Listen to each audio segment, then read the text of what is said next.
انسان باشد مثلا چی پیش غضب رسول صلی الله علیه و سلم خیلی که مثلا غضب کرد وقتی که اومده گفت که چی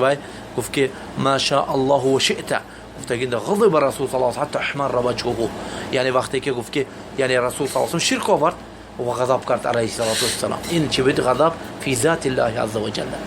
این ظاهرا باطنا انسان مثلا این چیز برای این چیزا آدم بسیار ابن رجب میگه که همین شد که بنی اسرائیل اشتگ واقعا گرچه وای حق الله ببید لیکن باطنانده چی بود یعنی یک چیز نفسی بود یعنی انسان احتیاط میشد یعنی سخت احتیاط میشد که غضب باید که کامل غضب محض برای الله باشد اگر برای نفس کمتر اگر حظ باشد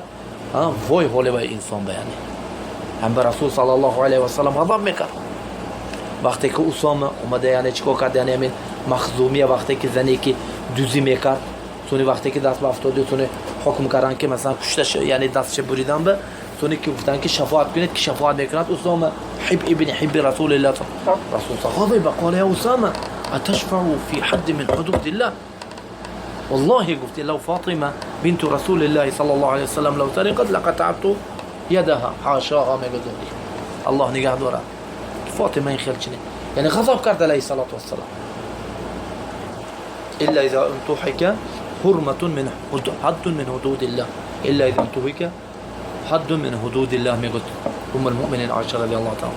برای غضب اگر محض برای الله تعالی باشد و چی نه تو هم سه نفر که میگم ما دیگه نمیخریم و فوقا میکنیم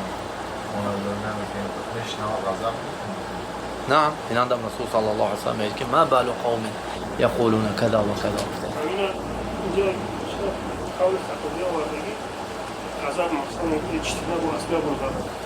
لكن قد امر من نفس الغضب فلا يتعدى النهي لانه امر طبيعي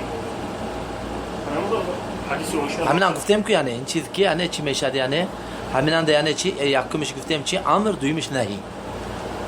یعنی غضب خودش مثلا چه پیدا میشد غلیان دم یعنی یک چیزی که میشد و چیز لیکن همجان چی گفتم یعنی امر های و نهی های امر چی یعنی همین چی سبب های ترک غضب گرفتن این چی گفتم یعنی قول عبدالله بن مبارک قول امام احمد قول اسحاق بن راهویه یعنی چی حسن خلق و دویمش چی گفتم یعنی نهی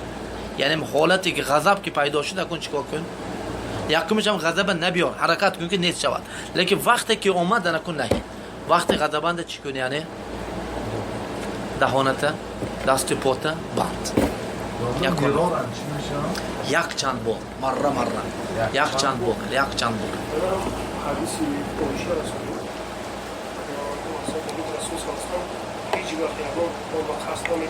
نعم ما انتقم رسول صلى الله عليه وآله وسلم ما كان النبي صلى الله عليه وسلم ينتقم لنفسه إلا إذا انتهك أو انتهكت حرمة من حرمات الله أو إلا انتهك حد من حدود الله عز وجل فعند الرسول صلى الله عليه وسلم شيء غضب يعني يقول في حق الله عز وجل